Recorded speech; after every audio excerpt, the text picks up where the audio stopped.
Quin sentit té la meva vida? Només som aquí per créixer, reproduir-nos i morir? Aquestes preguntes sovint apareixen al nostre pensament com una crida a trobar el sentit de la vida. Com si alguna cosa dins teu sabés que hi ha quelcom superior i que no ets simplement un embrió fecundat un dia. A mesura que passen els anys, a tots, en algun moment, ens assalten dubtes sobre el propòsit del nostre camí a la Terra. Alguns centren tots els seus esforços a viure una vida que ells consideren plena, al més pur estil «Viva la vida loca».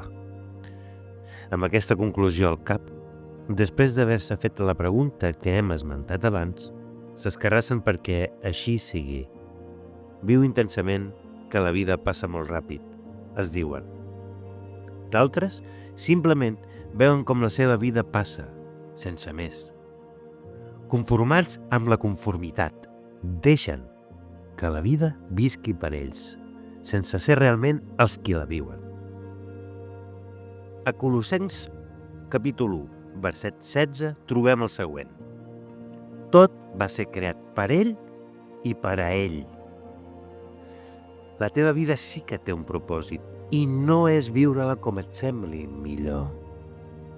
Perquè, entenent aquest verset, comprens que la teva vida no és només teva, li pertany a algú altre.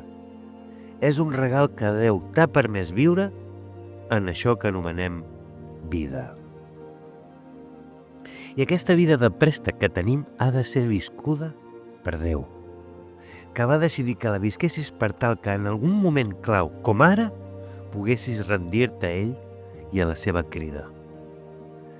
Déu mateix és qui vol que visquis per ell, perquè vol una eternitat amb tu. Potser ja t'ha fet aquesta crida en altres ocasions.